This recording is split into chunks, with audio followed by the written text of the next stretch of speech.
They begged Parker to tell him to halt since the terrain was too dangerous, that there was nothing. However, Parker paid them no attention. He continued to dig, concentrated on a single objective, finding gold. And then it took place. There, beneath after months of effort and uncertainty, he struck it. A $75 million discovery. The team fell silent. Surprise, incredulity, and astonishment struck simultaneously. Everything that they believed they were aware of this website was incorrect. Parker had been correct the entire time. The seemingly unattainable ground to crack had at last abandoned its secret. At that time, throughout the hours, the risk and the perspiration made sense. What appeared to be yet another dead end, yet it turned out to their greatest career discovery. Competitors would be jealous. The news would distribution, as well as inquiries regarding how Parker, if it did, it would swirl all over. However, for all of that was irrelevant today. All of that the haul ahead of them was what mattered. Given the knowledge that Parker had demonstrated, everyone is mistaken. No, he had taken a chance. No other person would, and it had resulted in a way that no one could have foreseen. Thus, hit that like before we jump in. Click the subscribe button since this is the finding that nobody believed was possible. Below the broken bedrock in muck, seismic scans showed irregularities that refused to be explained. There were rumors of a vault concealed here, sealed for more than a century by miners who vowed that it would only bring devastation. Investors were split, with half advising prudence and half aiming higher. Parker tightened his jaw, inhaled deeply, and made the call that would characterize mining in Montana past. We're not going to stop. Not right now. Never. The reaction was instantaneous. Veteran miners wouldn't even begin their devices while throwing their gloves down on the floor. I'm not excavating myself. Tomb, a single spat, leaving as others came after. Arguments erupted, and voices sounding more loudly across the camp than the thunder is coming. Parker paced an animal in a cage, rage blazing behind his eyes till the storm above broke the open sky. Rain battered the appearance, making the ground slippery, as though the natural world was alerting them to turn around. Back. He was accused by men of pursuing ghosts. The treasure hunters are no better. Who had wasted money on myth chasing? Parker, however, wasn't searching for myths. He was seeking evidence. Additionally, when half of the camp he found his believers after abandoning him. The hungry ones among the younger hands enough to put everything on the line. With just day after the skeleton crew departed, Parker ignited the engines. It was the start of the forbidden dig. Hours later, with nerves and dirt flying the machinery, stretched thin, unearthed something that no child anticipated. Hefty stone blocks with thoughtful, silky carvings sprung from the ground. When the final oddly, the mud was scraped away. Markings became visible. Signs, spirals and lines carved deeply into the rock. The crew stopped. Some people vowed it was native. Others mentioned Templar in whispers. Hidden small-scale graffiti or coding from the Gold Rush period. However, no one could dispute the purposeful pattern was created by the carvings, pointing more deeply into the ground, as if map that ghosts left behind. Parker inclined nearer, following the lines with a hand shaking. His fixation blazed. Warmer, it was not your typical pay dirt. It was a doorway. His geologist drew him aside with a hushed voice and wide eyes. Fear.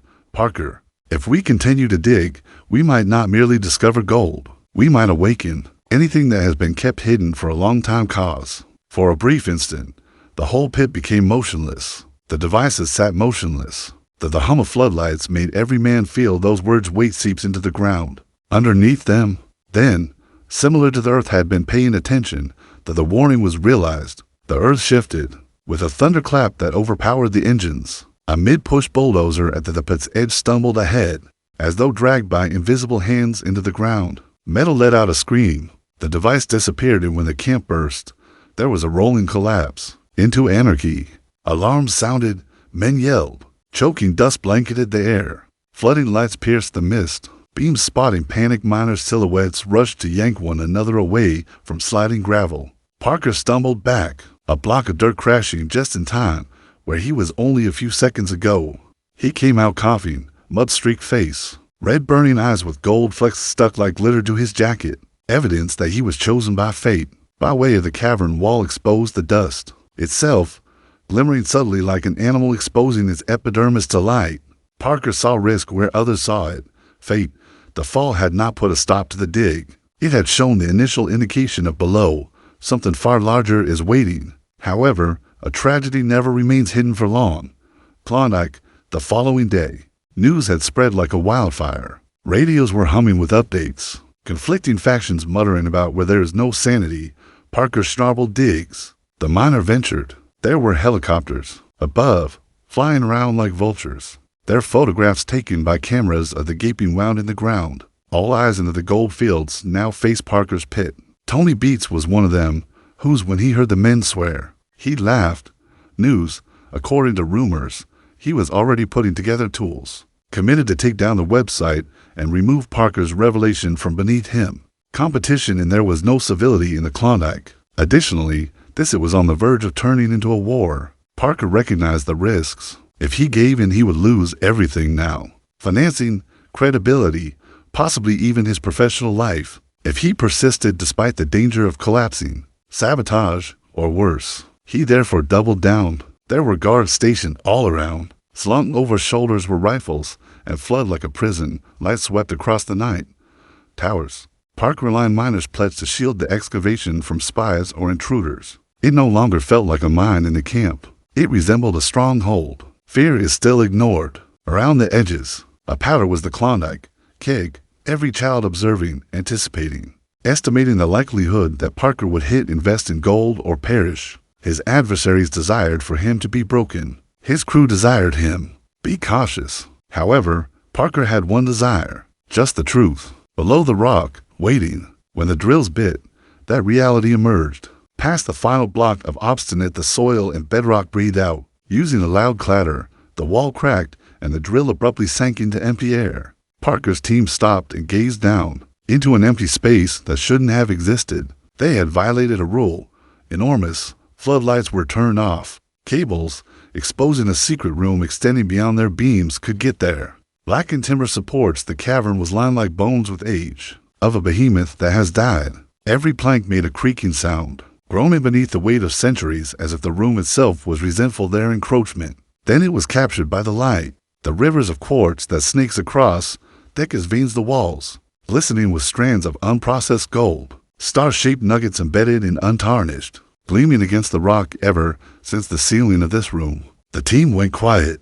Even the hum of the machinery appeared to stop working. A few men, they crossed themselves. Others muttered that there was absolutely no gold deposit here, but a tomb constructed to hide something too strong for the light of day. The atmosphere was dense, abnormally warm, wet, similar to a vault that was not accessible in lifetimes. It was heavy and stuck to their flesh, with a stony, decaying, and secrets. Parker moved ahead while wearing a helmet, beam traversing the veins of gold, his heart palpitations. This was more than just compensation, dirt.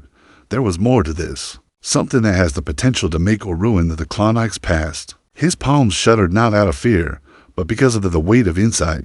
All of his possessions had money, crew, reputation, and gamble bring him here. Behind him, one child feels wrong, like it was, he mumbled, not intended to be handled. Another argument returning the statement, wrong. It's gold, pure gold. Parker was aware already. The room wasn't only a down payment, it was a portent. Additionally, once compromised, there would be no way out. Back. He took a step back and ran a hand across his face, thoughts whirling. Each and every their instinct told them that they were perched on the brink of something distant. The Klondike is older than gold, had long since attempted burial. By lantern, he went back to the command tent in the sunshine, pulling a seat near the old journals on the table. The fragile pages that are folding and yellowed appeared to murmur in the darkness. They're phrases that are more powerful than any explosion of dynamite. They mention 1898, when a group of desperate miners in Klondike gave up what they referred to as a cursed shaft. Survivors explained a rock that tunnels that shone as if they were living abruptly collapsed, and voices resonating in the dark from nowhere. Parker, the men leaned as you read the text out loud, in their boots still sticking to the dirt. Every cue had eyes riveted on it. He laughed, initially dismissing it as superstitions penned by famine prospects, but he had a tight laugh. Forced speech and every caution in those journals reflected their most recent life. Through the breakdown and the gold shimmering in peculiar veins, the oppressive air in the room, a single page explained something else, despite. A single page explained something else, despite. Parker was unable to make light of it. A gem so large that the author asserted it would should it ever be brought to the surface. In the tent, the statement hung, like smoke that won't go away. A pause dispersed throughout the workforce. For some, it stoked avarice. Others are afraid. Parker closed the journal and threw it away. Nevertheless, stating that history was penned by men afraid to claim their discovery. However, as the storm outside raged and as the candle dimmed, multiple miners whispered that there was more to history. Not yet. It was happening again. When the sun comes up, Parker took the initiative. He placed a slew order, dragged them into the room. They're scraping metal frames along the old with supports. Pumps sprang into action, supplying floods of water throughout the walls that are uncovered. The veins of quartz hissed and glistened in the mist as though the actual chamber was bleeding. Next, it occurred. Flashes of molten gold exploded free, passing through like liquid fire the sloughs. The crew screamed and exploded, reverberating deep within the room. Fists collided with helmets. Men fumbled using pans. The slemats also choked. In a matter of minutes due to the overwhelming volume, fist-sized nuggets clattered into steel pails, each glimmering incredulity. It was gold, unlike anything else. Never seen, gushing out so quickly. It appeared to go on forever. The numbers increased, more quickly than anyone could follow. Each ounce was compared to Parker's. The ledger provided the same account. This wasn't no lucky patch, strike. This was a jackpot. Gold worth $75 million sitting before them, perhaps even more. But nonetheless concealed farther within the rock. Parker's chest grew full of validation. The alerts, the rebellion, the danger, it had all came to this point.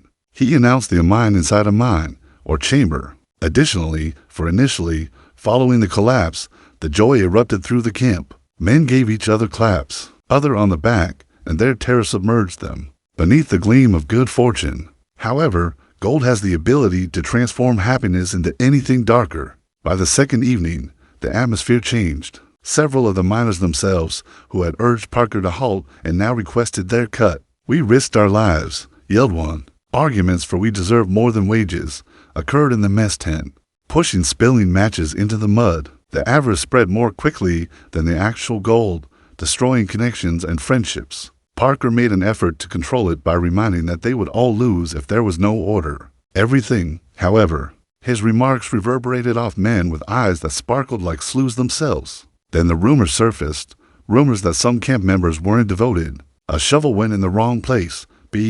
Inexplicably, a pump line cut in the evening. Fuel that has been stolen from machines. Parker's stomach clenched in mistrust. There were spies for rivals everywhere in the Klondike. And now, the most valuable discovery was made available for the taking in decades. His eyes narrowed as he observed his crew, pondering who of them had previously been purchased. Parker was a quick mover. Safety doubled. The chamber was patrolled by guards, firearms at the entrance. Roster of work changed to ensure that no man was left unattended. He vowed that neither Tony nor anyone beats neither traders nor thieves would steal what they had taken out of the ground. However, he was ignored by the truth. The adversary was no longer only outside the camp. It spoken via men who were inside, had vowed allegiance before. Now, their hearts pulsing in time with greed, and the Sluies continued to spew gold, tenacious like a flood that nobody could put an end to it.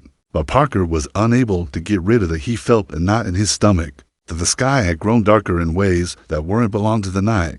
The clouds are getting heavier, with a purpose that was almost intentional. Each and every gust of wind appeared to be whispering cautions through the woods, bringing with it the aroma of rotting and wet earth. He looked at the sloughs once more, with water flowing higher than the gold gleaming like sparks was as predicted. In the darkness, there was an impending event, and he had a gut feeling that it wouldn't wait for him to complete protecting his treasure. Then it started to rain without alert, hammering the Klondike as a drum of war. Water rushed through the newly exposed earthly veins, slipping into the secret room beneath. It was a trickle at first, and the pumps working hard to stay ahead of it. However, an hour later, a torrent swept down the walls, transporting waste, gravel, and mud, which sloughs had been spitting gold. Coughed and sputtered now, choked mats with sludge. Sparks flew from the machinery, cut off. The sound of engines substituted with the frantic scratch of shovels. Over the storm, men screamed, boots slipping through ankle-deep mud when they attempted to prevent the gold from being washed away. The room moaned beneath the attack. The timber supports broke like bones resonating in the shadows. Then arrived the noise that stopped all men in their tracks. A loud snap, and then a waterfall of rock. A portion of the ceiling fell, using the mountain to block off the majority of the egress of debris. Water and dust combined to choke in slurry while the team frantically worked. While some clawed, others screamed for help. Panic at the rock with naked hands fearing to disrupt the final thread of order. Parker, chest deep in a set water, put his boots down on the dirt and dug like a man under a spell. Shovel after shovel, a blur of arms. He declined despite pleas from others to cease get out of the room. The flood danger of burying more than just the gold, but the men themselves. Additionally, for at one point, it appeared that the curse written in the journals were becoming real. However, they resisted it gradually, inch by inch, back. The bracing were pounded into place. Guys forming, pumps being redirected, and human chains to keep garbage out of the way. In spite of all the odds against them, the water subsided, the walls steadied. Both lives and money were spared, shining in their pails when they dragged the riches to the end. Way stations at the surface. Fatigue provided way to be amazed. Over the scales, Parker stood, as the numbers increased steadily and above. Nevertheless, each nugget, each flake, each shimmering speck tilted to go deeper into the past. By the time after emptying the final pan, the figure was indisputable. Gold worth $75 million was taken out. Men had pleaded with him from a chamber not to make contact. Throughout the Klondike, word spread. Similar to lightning, camps were humming with belief, followed by jealousy. Rivals raged. For all his bluster, Tony loses. Only clenched his jaw as Parker's wager beyond anything he had taken from the ground in many years. The careless jab that Parker ought to have been buried instead, declared him king. The amount of $75 million like a thunderclap, it echoed. Once, investors referred to him as reckless. Currently with blank checks in line, trying to take advantage of his momentum, miners who had protested by leaving came back yearning for a share with hollow smiles of the honor. Journalists lingered around the borders of the camp, eager to seize the myth as it developed. The Klondike had seen wealth previously, but nothing like this, not in live memory, but in scale. Parker didn't just hit home. He broke, opened a myth and pulled out its riches into the illumination. However, when the gold was locked, and the room at last, Parker remained silent and separated from the sounds. He went down again into the soil that has been carved out, boots crunching on gravel, sweeping headlight beams, the charred wood and glistening veins. For a long time, he only gazed, heavy breathing in the moist air. With secrets, this location had almost killed him. His crew was split up by it, invited competitors and put him to the test. On the verge of breaking, however, it had also provided he has everything. What started off as a prohibited dig, derided, swore, and denounced, was now inscribed on Klondike history as a defining factor findings. The team assembled at the chamber's edge, beaten, bruised, but they couldn't conceal their amazement. Still, some whispered of curses, while others fate, but they were all aware that they had participated in something greater than gold. The 1898 journals had forewarned of disaster. Rather, Parker had altered the final. The cursed shaft's folklore was shattered, his victory taking its place. As the Klondike sprang to life, as sunlight poured into the abyss, it gilded the mud in a cozy light.